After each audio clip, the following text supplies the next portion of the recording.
Are there any other questions? I have one in the balcony over here on the right. Yes.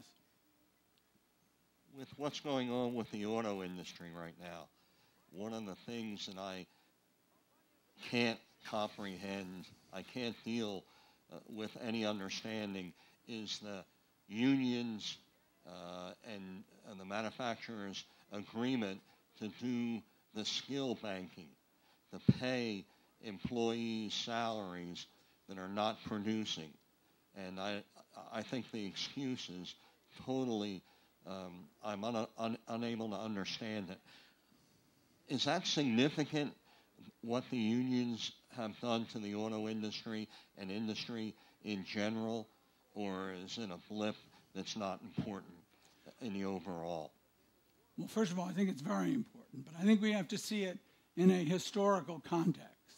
The rise of the auto union movement took place at a time when the United States automobile industry truly dominated the automobile industry in the world.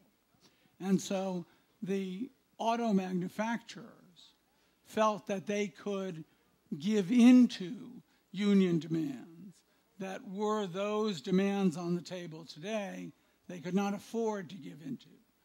But one of the unfortunate realities that we live in is that whatever you got yesterday is the platform from which you want to get more tomorrow. And so having started this process, we find ourselves, on the one hand, dealing with a group of automakers outside of the United States who do not suffer from the same impediments that we do.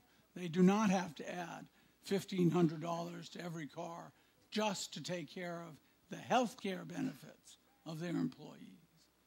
And unless we fundamentally address those issues, we will have an auto industry that will never be able to successfully compete because the playing field is not level.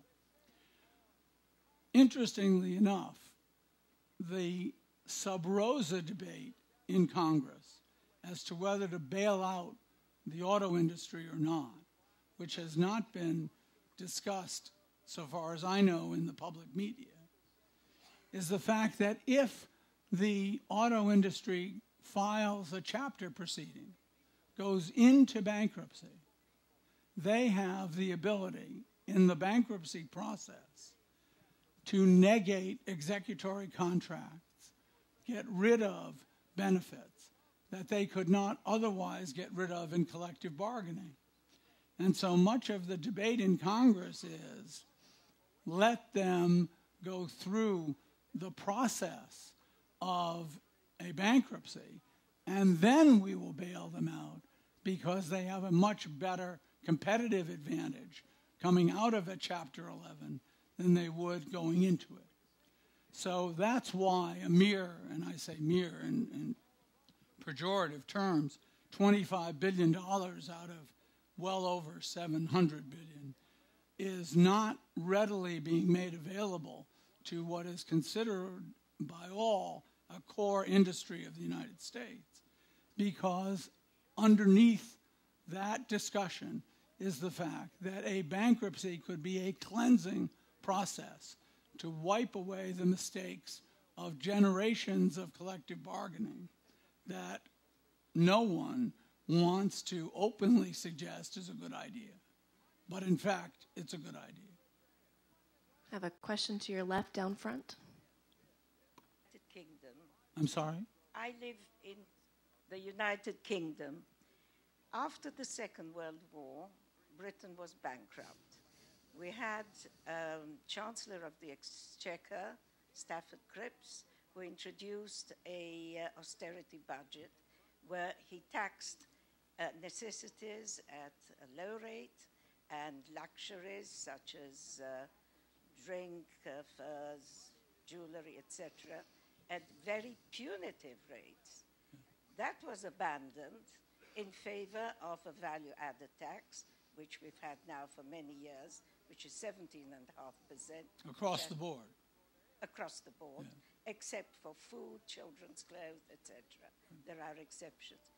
Might you be able to tell me why it was not successful, why should it be more successful in the United States, or if the United States adopts it?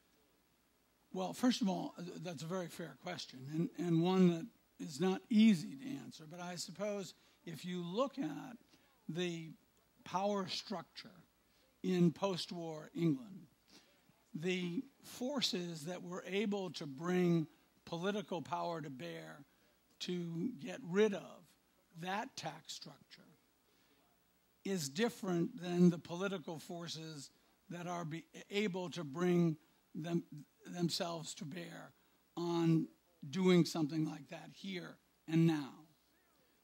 So while the issues are similar, the forces impelling the consequences are different. I think we have a much better chance of doing something like that because our argument is not simply we need the money. Our argument is that there is a vast underground economy that is escaping the income tax. Not to mention the fact that everyone in this room, to varying degrees but considerable time, is spent every year in record keeping, tax preparation, and which ultimately results in a substantial diminution of productivity at a time when productivity is the one thing we bring to the marketplace that enables us to compete more successfully than anyone else in the world. So we have some talking points, if you will, that make the discussion for that tax now, here, somewhat different than the discussion that would have existed at the close of World War II in England. Having said that, I do think that one of the things that we ought to be considering, and the Obama administration, I hope, will consider, is to find a cause for which all of us, from every stripe, can feel a vested interest in achieving. And I suggest that the only cause that comes to mind to me is energy. There is nothing, I think, that touches everyone in this room and every room in this country more than the fact that we have an energy cost that is not only out of control, but totally unpredictable. No one would have thought 2 years ago that we would see $4 and $4.50 a gallon oil. And yet, all of a sudden, it was upon us, and it changed the whole fabric of American life almost overnight.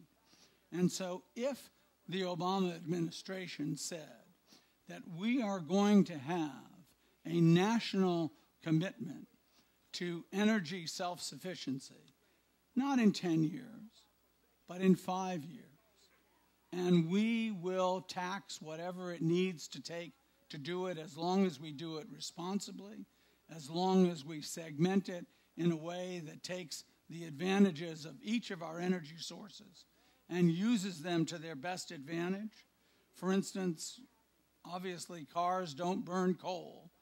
There is no reason why plants are burning oil when they could be burning safe, clean coal.